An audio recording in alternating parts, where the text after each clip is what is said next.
Money's funny, isn't it? It promises freedom, yet somehow ends up owning us. We spend our lives chasing numbers, only to realize what we were really chasing was peace. The world tells us to buy, to upgrade, to keep moving, but deep down, something whispers, there's gotta be a simpler way. That's the question J.L. Collins unravels in The Simple Path to Wealth, a quiet, brilliant roadmap out of confusion and into control. By the end, you won't just understand money. You'll see it differently as a tool for calm, not chaos. So take a breath. Let's walk the simple path together. Chapter 1. The Money Game. There's a quiet game being played all around us. Most people don't even know they're in it. It's the game of money, and the crazy part is, almost everyone's losing. Not because they're lazy, not because they don't care, but because the rules were never meant to make them win. Think about it. From the moment we start earning, we're told to build credit, to upgrade, to treat ourselves. Every commercial whispers the same story. You deserve more. And it feels good, right? That little rush when the package arrives. Or when you tap your card and walk away with something new. But beneath that feeling is a trap soft, invisible, and deadly consistent. Because while you're spending your present, someone else is buying your future. Money isn't just about numbers, it's about control. And most of us hand it away so quietly, we don't even notice. There's this strange moment that happens in your late 20s or early 30s. You start making decent money, but somehow, the pressure gets heavier, the bills get bigger, the lifestyle creeps faster than your paycheck. And before you realize it, your freedom, that dream of one day, feels smaller than ever. You start wondering, where's it all going? But deep down, you already know. It's going to the car you bought to look successful, the subscription you forgot to cancel, the vacation that made you look happy online but left your bank account gasping for air. And slowly, the game reveals its first truth. It's not about how much you make, it's about how much you keep. The game of money doesn't reward effort. It rewards understanding. That's why two people can earn the same salary, but one quietly builds freedom while the other keeps chasing it. The difference isn't luck. It's literacy, not the kind you learn in school, but the kind you learn from watching how life quietly punishes impatience and rewards restraint. Here's what J.L. Collins figured out: something painfully simple, yet beautifully freeing. Money isn't meant to be complicated. It's meant to serve you. But to make it serve you, you first have to stop playing the wrong game. And the wrong game is the one everyone else is playing. The game of more. More stuff. More comparison. More chasing. It's funny, isn't it? People will spend 40 years working for money and never spend 40 minutes understanding it. Collins calls this out with brutal honesty. He says, the system thrives when you stay confused, because confusion keeps you consuming. But once you start seeing clearly, once you realize that every dollar has a job and every choice has a cost, the illusion cracks. You stop asking, how can I afford this? And start asking, do I even need this? That's when the real shift begins. When money stops being a master and becomes a mirror reflecting who you are, not what you own. Here's a quiet truth most people miss. The goal isn't to win the game of money. It's to stop needing to play it. The rich don't beat the system, they simply step outside of it. They learn how to make their money work so they don't have to. While everyone else is sprinting on a treadmill, they're walking away slowly, steadily, and free. It's not magic. It's math with emotion behind it. Save. Invest. Wet. 3 words that feel boring in a world obsessed with quick dopamine hits. But they build something most people will never have options. And that's what real wealth is. The ability to choose. To wake up and decide how you spend your time. Not just your money. There's a quiet power in simplicity. When you stop trying to outsmart the system, you begin to see through it. The game was never about becoming rich. It was about staying free. So maybe, right now, it's not about earning more. It's about unlearning more. Because once you understand how the game really works, you stop playing by their rules and start writing your own. Chapter 2. Debt. The unacceptable burden. There's a kind of silence that debt brings. Not the peaceful kind, The heavy kind, the one that sits in your chest when the phone buzzes with another bill you don't want to open. Debt doesn't just take money. It takes peace. And once it has your peace, it owns you. J.L. Collins doesn't sugarcoat this part. He calls debt what it really is, a parasite that feeds on your future. It doesn't care how hard you work or how good your intentions are. It just grows, quietly, invisibly, until one day you realize your life isn't yours anymore. You know that moment when your paycheck hits and before you even feel rich, half of it's gone? That's debt, taking its cut before you even breathe. And the world normalizes it. Everyone has a car loan. Just use your credit card, you can pay it off later. It's good debt. It builds your score. No, it builds your prison. Debt is the opposite of freedom, and freedom is the entire point of money. Think about it. When you owe someone, you're not just paying back dollars, you're paying back time. Hours of your life that haven't even happened yet. You're promising your future self's energy to clean up your past self's decisions. That's not just financial stress, that's emotional debt. Collins tells this story not of luxury, but of liberation. He says, once you taste what it's like to live without owing anyone, you'll never want to go back. It's not about the number in your account. It's about waking up without a weight on your chest. There's a strange illusion around debt. It makes you feel richer in the moment, poorer forever. The car feels amazing when it's new. The trip feels unforgettable, but the hangover is brutal. Because every dollar borrowed is a little slice of your freedom, traded for something temporary. And here's the brutal irony. People think they use debt to buy stuff, but most of the time, debt buys distraction. It helps us avoid the discomfort of not yet. Patience used to be a virtue. Now it's a threat to the economy. If we all suddenly decided to stop buying things we don't need, half the marketing industry would collapse overnight. Debt keeps the system alive and keeps you tired. It thrives on your impatience, your insecurity, your need to look like you're doing fine. But imagine this: new payments, new collectors, new fine print, just silence. The kind of silence that comes when your money finally belongs to you. That's what Collins calls real wealth, not more income, but fewer obligations. Because you can't build freedom on borrowed ground. There's this quiet turning point in people's lives. You can almost feel it. The moment when they stop saying, "How do I afford this?" and start saying, "I'm done paying for things twice. Once when I buy it, and once every month afterward." And it's not just about cutting up credit cards or paying off loans. It's about reclaiming ownership of your choices. Debt blurs that line. It gives you pleasure today in exchange for control tomorrow. Freedom, on the other hand, gives you control today so you can have peace tomorrow. It's not glamorous. It's not fast. It's one hard choice after another. The old car instead of the new one. The home-cooked meal instead of the takeout.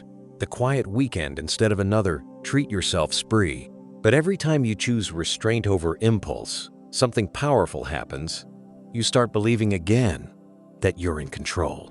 And that feeling, it's addictive in the best way. It's what separates those who chase comfort from those who build it. Collins puts it bluntly. Being in debt is like being in quicksand. Every move makes it worse until you stop moving the wrong way. Once you stop sinking, you start rising. And it's not about perfection, it's about progress. Every debt paid off, every unnecessary expense cut, every late-night purchase resisted, that's you buying back pieces of your freedom.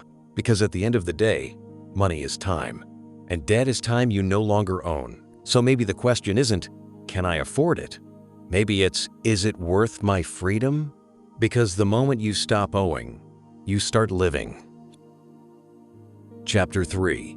The Power of Saving. There's a quiet kind of strength. Most people never notice the power to not spend. We don't celebrate it. No one claps when you skip the new phone or drive the same car for another year. But behind every small act of restraint, there's something extraordinary building freedom. J.L. Collins calls saving your superpower, not because it's flashy, but because it quietly changes everything. It's the bridge between where you are and where you want to be. But saving isn't about numbers on a spreadsheet. It's about emotion. It's about control. It's about being able to look at your paycheck and say, I decide what happens to this. We live in a world designed to make saving feel boring or worse, pointless. The ads scream, "Life's short, buy it now." The influencers tell you, "You deserve it." And they're right, but you also deserve peace. Every dollar you keep is a seed. Most people throw it away on the feeling of now, not realizing they're killing the tree that could have given them shade later. There's this illusion that rich people become rich because they make more. But in truth, they spend differently. They buy time, not things. They understand that money you don't spend today quietly multiplies while you sleep. And here's the funny twist. Saving isn't about being cheap. It's about being free enough to choose when to be generous. There's a deep emotional shift when you start saving intentionally. You stop seeing money as something that comes and goes, and start seeing it as something that stays, something that grows, something that works for you even when you're not working. It's not about hoarding. It's about designing your life so you don't have to panic when something breaks or when someone quits. Because that's the hidden tax of living paycheck to paycheck, constant stress. You can't plan. You can't breathe. You're always one small emergency away from losing everything. But when you save, you buy space, space to think, space to rest, space to make better choices. And something magical happens when you start to build that cushion. You stop chasing every opportunity out of fear. You start choosing the ones that actually fit your life. Collins puts it beautifully. Saving money isn't about deprivation. It's about independence.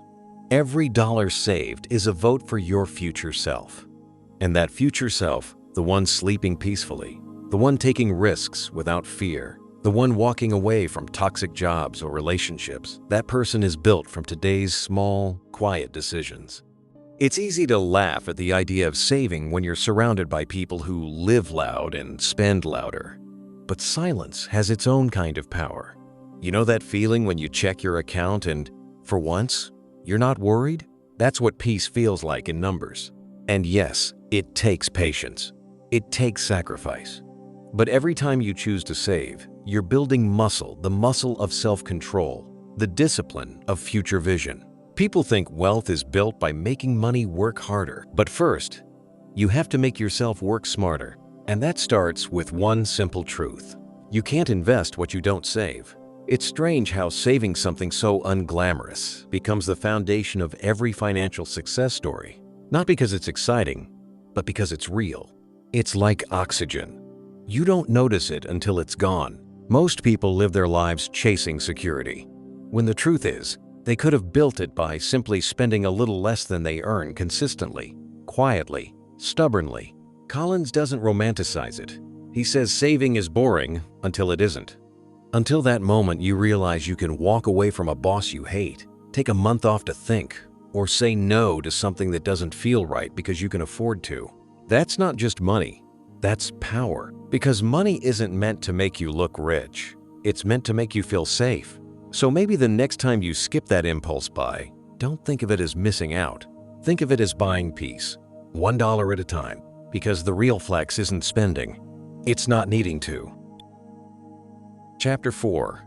How to think about money. It's strange how money can mean everything and nothing at the same time. To some, it's safety. To others, it's power. To most, it's stress, that quiet hum in the back of your mind that never fully turns off. J.L. Collins says the problem isn't money itself. It's how we think about it. We treat money like oxygen, invisible when we have it, suffocating when we don't. But what if we stopped seeing it as something to chase and started seeing it as something to align with? You see, most people live their whole lives reacting to money. Bills go up, we panic. Bonuses come in, we spend. We treat money like weather, unpredictable, uncontrollable, sometimes kind, often cruel. But Collins flips that perspective. He says money is not a storm. It's a mirror. It reflects your choices, your habits, your patience. It shows you what you value even when you wish it didn't. And the truth is, your relationship with money is one of the most emotional relationships you'll ever have. It's filled with fear, guilt, pride, and desire, all wrapped in numbers. Think about it. When you were a kid, money meant allowance, freedom, candy. As an adult, it means rent, security, or status. Same tool, different emotions. Some people use money to fill holes. Others use it to build bridges. The first group ends up trapped. The second group ends up free. It's not about how much they have, it's about what they believe money can do for them. If you think money will make you feel enough, you'll never have enough. But if you think money is just a tool, a quiet helper that buys you time and options, you start living differently. You stop competing. You stop chasing. You start designing. Collins says, "Money can buy many things, but nothing more valuable than your freedom. Freedom from debt, from fear, from the need to say yes when you want to say no." But here's the paradox. The more you cling to money, the less free you feel. Because money's real power only appears when you stop worshiping it. When you see it as energy, something that flows through your life, not something you hold hostage inside a bank app. You know that moment when your phone buzzes with a sale notification and you almost convince yourself it's a good deal? That's your mind tricking you into trading long-term peace for short-term dopamine. It's not about logic. It's about emotion. The rich don't think differently because they're smarter. They think differently because they've detached emotion from spending. They see money as a servant, not a master, a tool, not a trophy. And that shift, that mental click, changes everything. When you think of money as a source of freedom instead of validation, you stop asking, "How do I get more?" You start asking, "How do I use it better?" Because wealth isn't about stacking dollars. It's about reducing dependency on a boss, on a lifestyle, on other people's approval.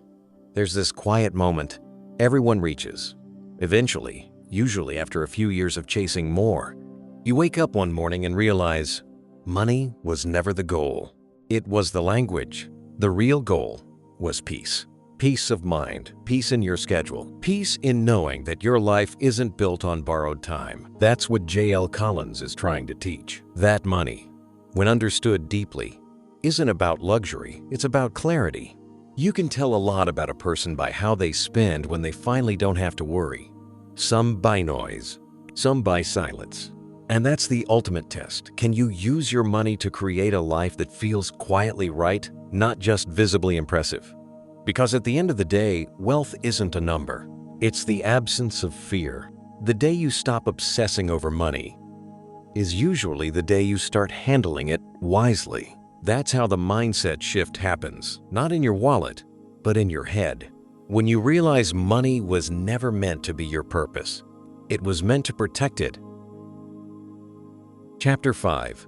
Why you should avoid individual stocks. Have you ever met someone who speaks with complete confidence about the next big stock? The excitement in their voice sounds almost certain, as if they already know what's coming. But J.L. Collins has seen that confidence many times. He understands how easily it appears and how quickly it fades. Most people believe they can stay ahead of the market until reality shows how unpredictable it really is. There's an idea that selecting individual stocks is a special skill for a few talented people. In truth, it often works more like guessing, only in a financial setting instead of a game. Yes, sometimes choices work well for a while. That early success gives the feeling of mastery. You start reading more, watching experts, and following trends.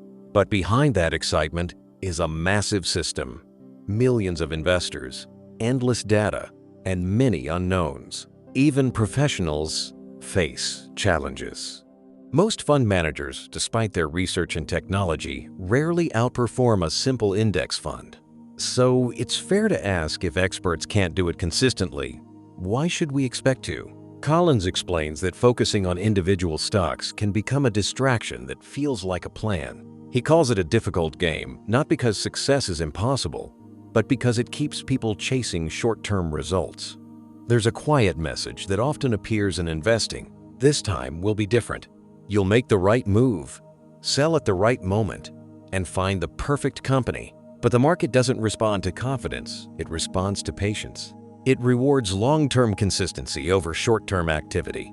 And consistency doesn't feel exciting. That's why so many investors move too quickly, not from lack of knowledge, but from lack of calm. Investing in individual stocks brings activity.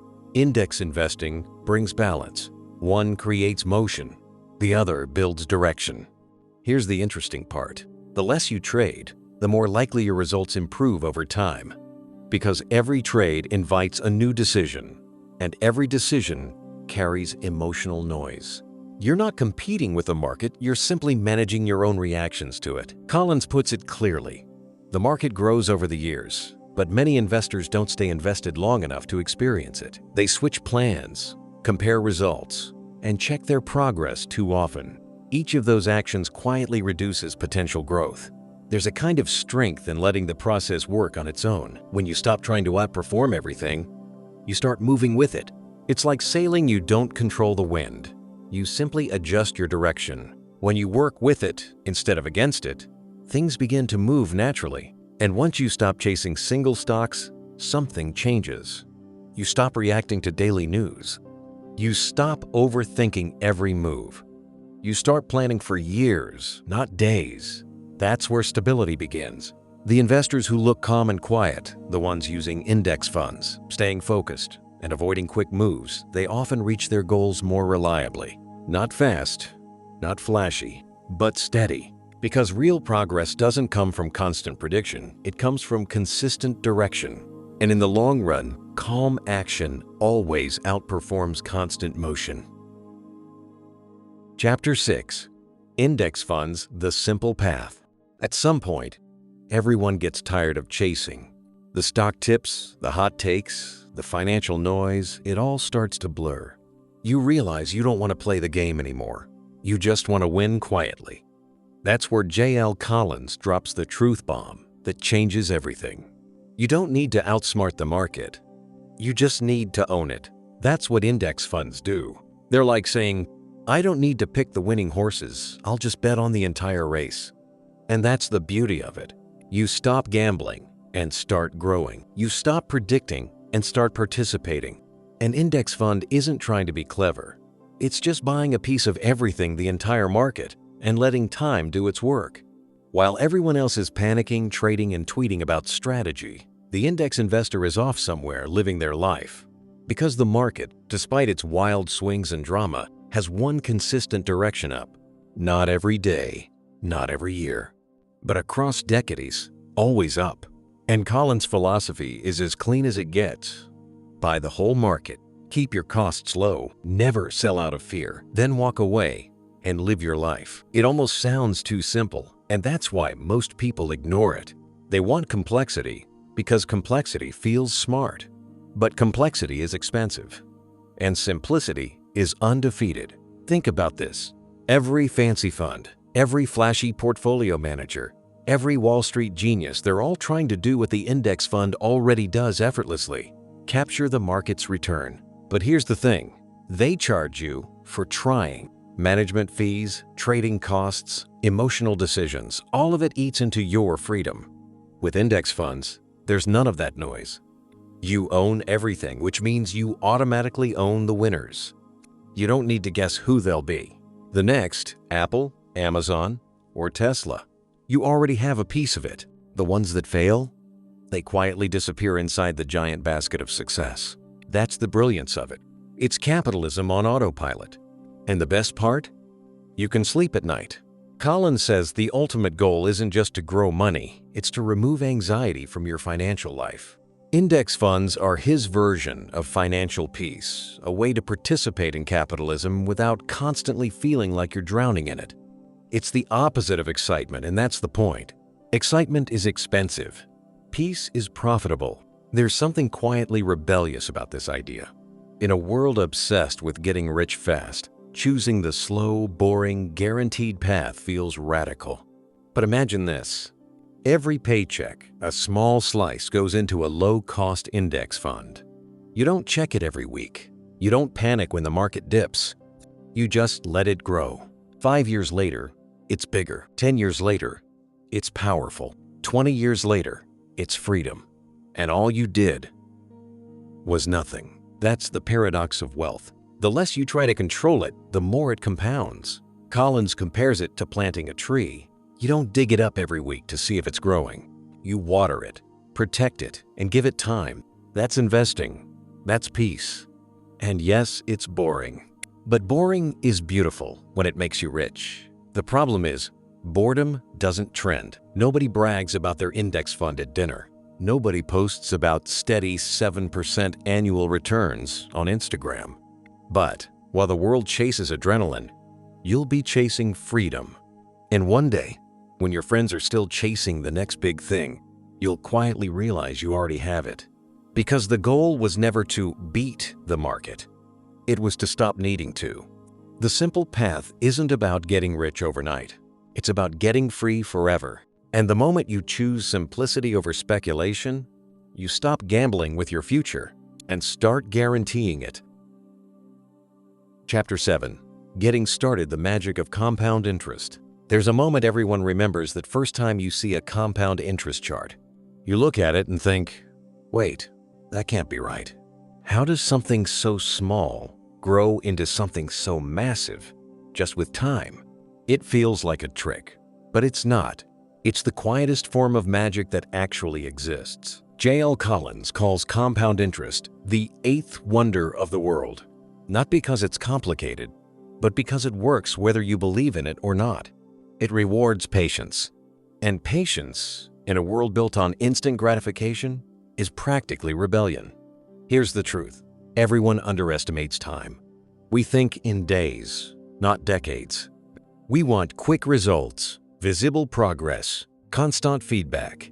But money doesn't work that way. Money grows the way trees do, slowly, invisibly, and then all at once. The hard part isn't understanding compound interest. It's trusting it, because in the beginning, it feels like nothing's happening. You save, invest, and months later the number barely moves. And you think, what's the point?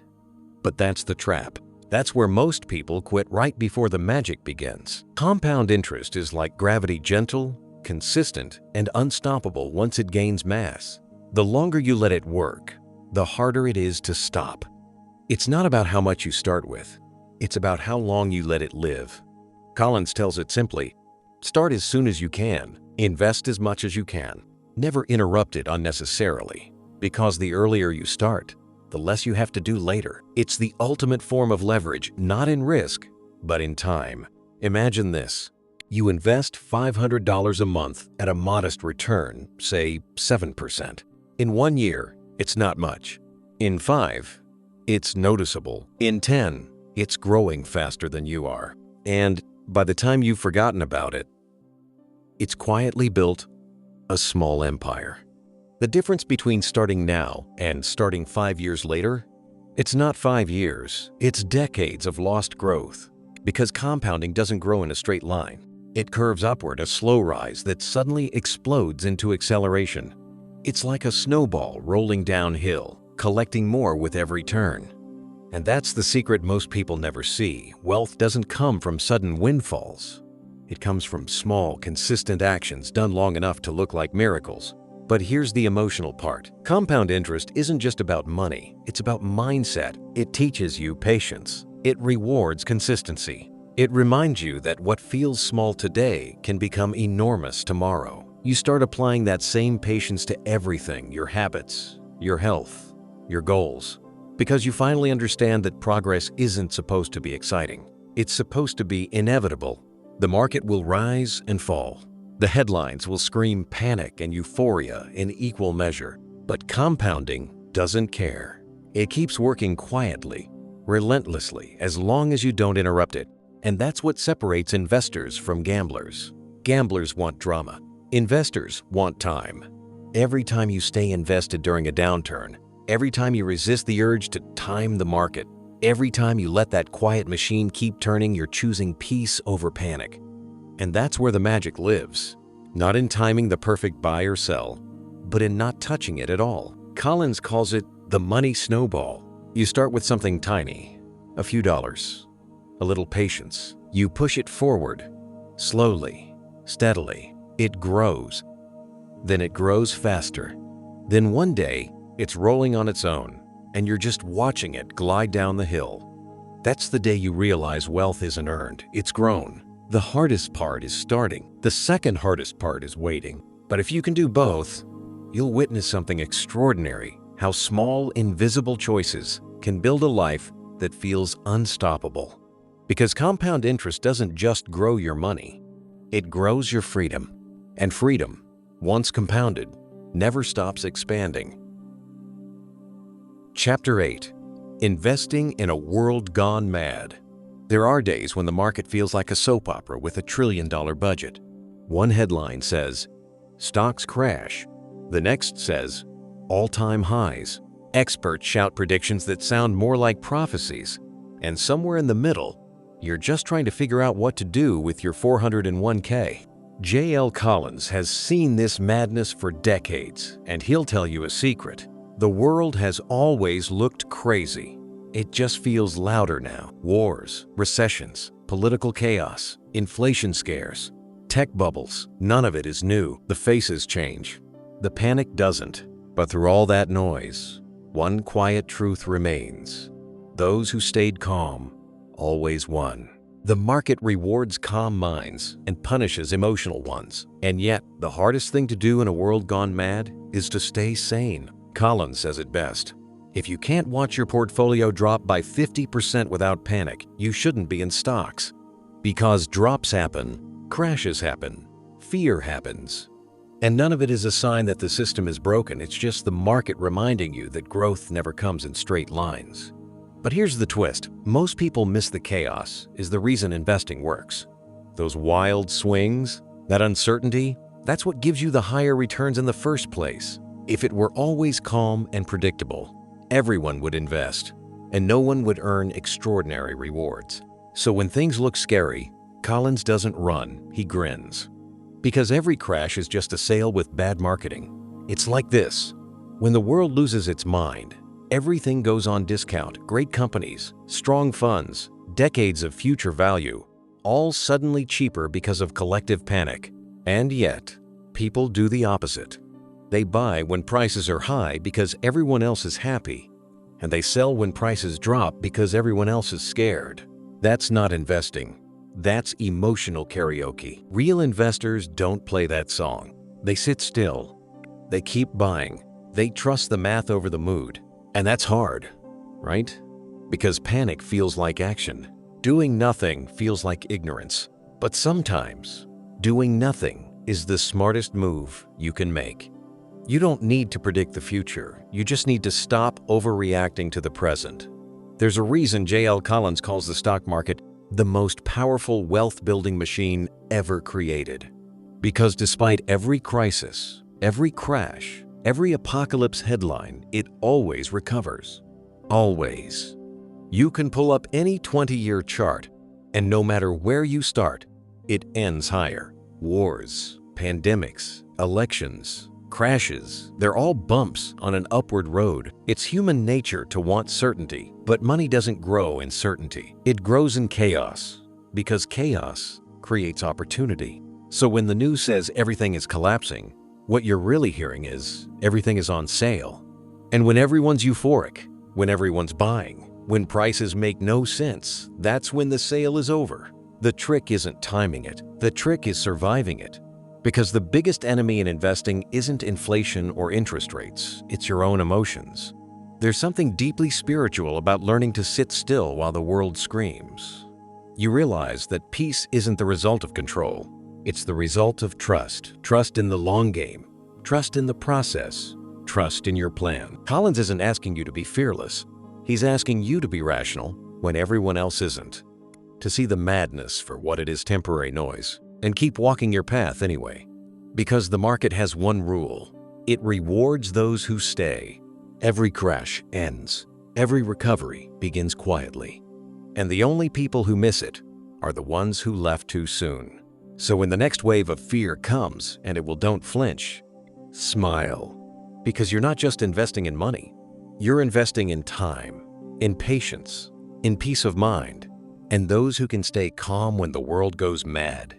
They don't just survive, they build wealth that madness can never touch. Chapter 9.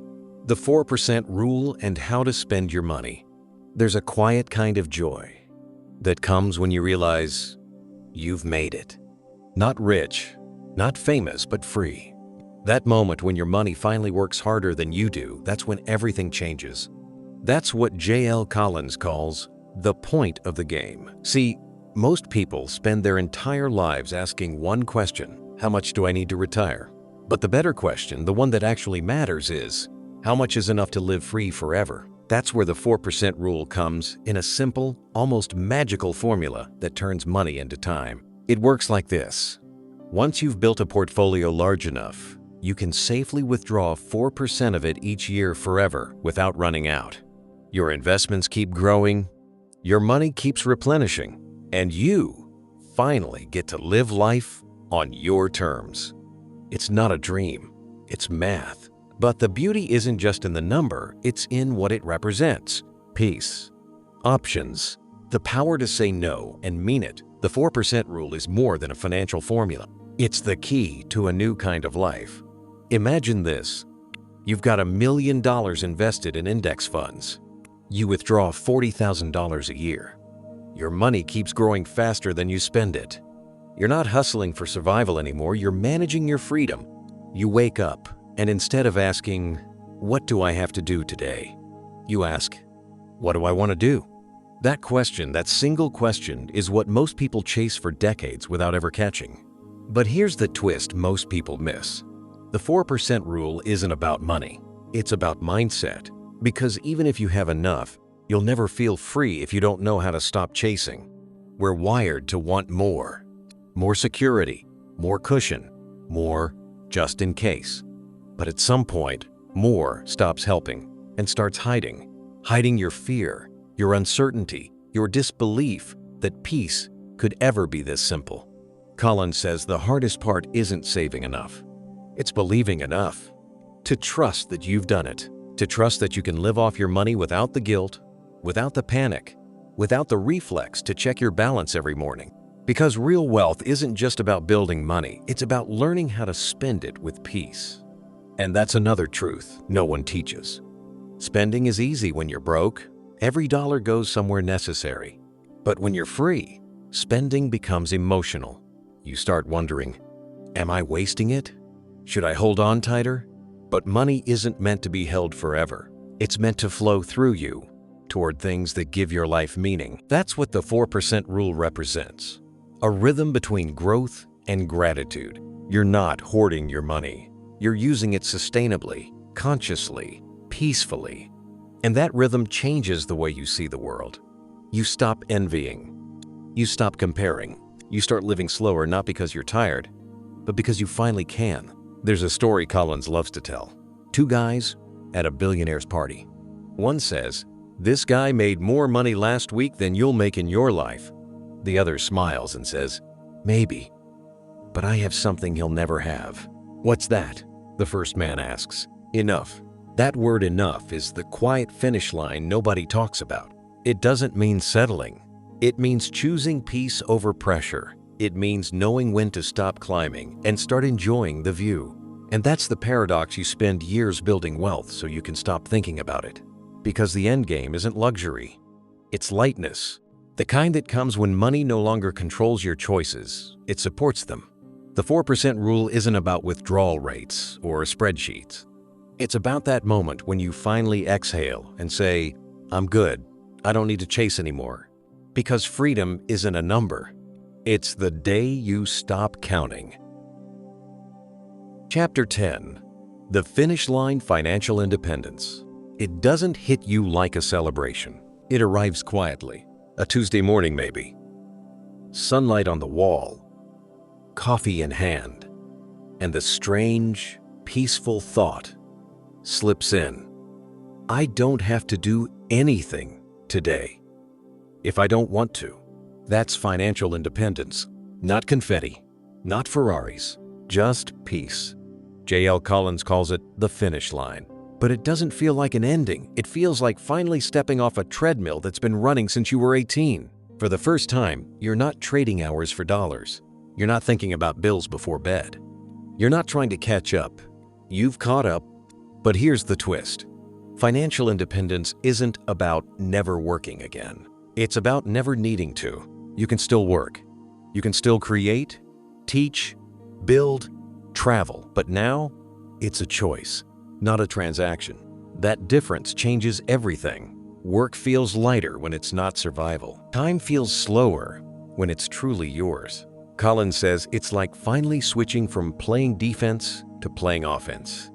You stop reacting to life, you start designing it. And what you design is rarely what you expected. Because when you're no longer chasing money, you start chasing meaning. You begin to ask different questions. What do I actually enjoy? What kind of person do I want to be? What makes me feel alive? For some, it's traveling the world. For others, it's gardening, volunteering, writing, spending slow mornings with family. Whatever it is, it feels real. Because for the first time, your life isn't measured by deadlines, it's measured by presence. There's something poetic about how Collins describes it. Money can't buy happiness, but it can buy freedom, and freedom allows happiness to show up. That's the whole point. You didn't spend years saving, investing, and saying no to shiny distractions just to sit still. You did it so you could finally say yes to what actually matters. And yet, when people reach financial independence, they're often surprised by how quiet it feels. No fireworks, no parade, just space. Space to think, space to breathe, space to finally meet yourself again without the noise. It's humbling because you realize all those years you weren't chasing money. You were chasing peace. And now that you have both, you start to live differently. You stop needing to prove anything. You stop rushing. You stop performing. And the small things, a walk, a meal, a conversation, start to feel enormous again. That's what Collins means when he talks about the simple path. It's not just about making wealth simple, it's about making life simple. Cut the noise. Keep what matters. Because in the end, the finish line isn't retirement. It's realization. Realizing that everything you were chasing was always available once you stopped letting money control you. Financial independence isn't about money at all. It's about alignment. When your time, your values, and your energy all point in the same direction. And maybe that's why it feels so peaceful. Because it's not about escaping life. It's about finally living it. You start seeing money for what it always was, a tool, not a trophy, something to help you build, not something to hide behind. And in that stillness, a strange, beautiful thought appears. You realize you don't envy anyone anymore. You don't compare. You don't crave. You're just here. That's freedom. Not noise, not excess, not more. Just enough.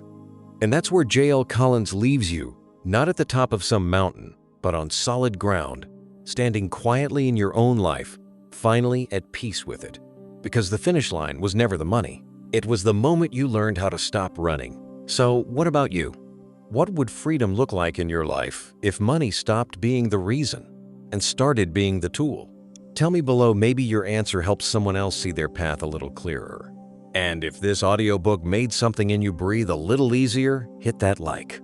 It tells the algorithm there's still space online for calm, honest truth. And if you believe money should bring peace, not pressure, subscribe to Bookzeal. We're walking this path together, one story, one choice, one simple truth at a time.